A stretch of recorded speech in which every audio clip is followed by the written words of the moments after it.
Nākamajā nedēļā atzīmējam mātes dienu. Mamma katram cilvēkam ir īpaša, jo viņa mūs lolo un ir kā spēcīgs atbalsts visa mūža garumā. Mamma nereti uzurpējas visas ģimenes labā, rūpes par savu labsajūtu atstājot novārtā. Tāpēc šodien jo īpaši aicinām tevi pieņemt lēmumu parūpēties par savu veselību laicīgi. Un, lai kustības būtu bez sāpēm un ierobežojumiem, svarīgi uzņemt pirmo un otrā tipa kolagēnu kombināciju vecumā jau pēc 25 gadiem, jo īpaši, ja jau esi kļuvusi par māmiņu. Katras fizioloģiskas dzemdības, kaut tas ir tāds fizioloģisks process, sievieti maina.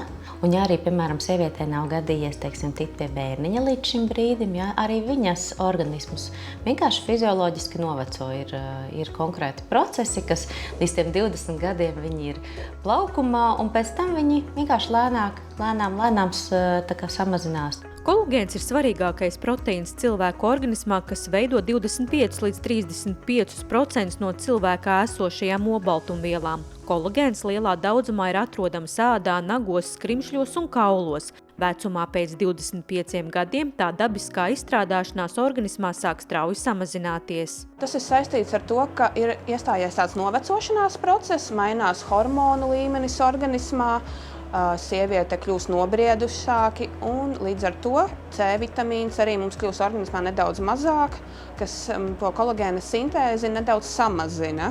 Tas ir dabisks novecošanās process. Īpaši sievietēm tas var atsaukties uz ādas veselību, uz locītavu veselību, jūt nedaudz tādu stīvumu, diskomfortu, ir sāpes locītavās, ierobežotas kustības, krakšķēšana, piemēram, var noiet mazākus attālumus, ir tāda sajūta, ka ir nogurums, nevar tik strauji kustības veikt dažādas. Vēl straujāka kolagēna samazināšanās notiek premenopauzes vecumā un menopauzē. Tā kā ar pārtiku kolagēnu uzņemt nepieciešamajā apjomā nav iespējams, ieteicams to uzņemt kā uzturu bagātinātāju. Cemiogemze ir Šveicē ražots pirmā un otrā tipa kolagēns, kas sevī satur 2 spēcīgāku koncentrāciju kā iepriekš, sniedzot locītavām, skrimšļiem un cīpslām nepieciešamo atbalstu.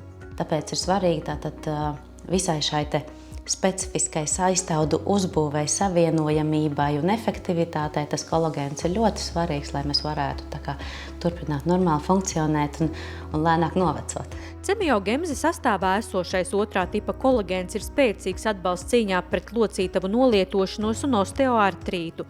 Otrā tipa kolagēns palīdz ne tikai uzturēt mūsu skrimšļus, bet arī mazināt sāpes un iekaisumu locītavās. Bet jāņem vērā, ka arī skrimslis nedaudz satur to pirmā tipa kolagēnu, bet lielākā nozīme ir otrā tipa kolagēnam, jo locītavu skrimšļos tas ir 90% aptuveni. Otrā tipa kolagēns veicina locītavu labvēlīgu tādu kā ietekmi, lai ieeļojas locītava, lai nav berze kaulam pret kaulu, lai būtu ašākas, spēcīgākas kustības, un arī tas veicina saistaudu atjaunošanos, arī piemēram ādā. Pirmā tipa kolagēns ir vairāk tādos elastīgajos audos, asinsvados. Cemiogemze uzturu bagātinātājs satur ne tikai pirmā un otrā tipa kolagēnu, bet arī C vitamīnu, kas ir nozīmīgs, lai kolagēns labāk uzsūktos. Cemiogemze uzturu bagātinātājs ir ērti lietojams. Viena kapsula 1 reizi dienā, viens iepakojums paredzēts 2 mēnešiem.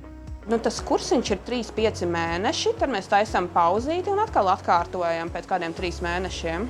Vajadzētu jau laicīgi sākt domāt par to veselību, vajadzētu profilaktiski varbūt tās stiprināt šīs locītavas, uzņemt ārīgi kolagēnu. Tas īpaši būtu aktuāli pēc tās 25 gadu vecuma, kā arī, piemēram, pēc grūtniecības zīdīšanas perioda, kad organisms ir pārcietis tādu lielāku slodzi, hormonu disbalanss rodas. Līdz ar to organisms tādu kā atbildes reakciju veicina to, ka kolagēns sintezēs nedaudz mazāk. Protams, arī pēc menopauzes labāk jau būtu uzņemt to kolagēnu.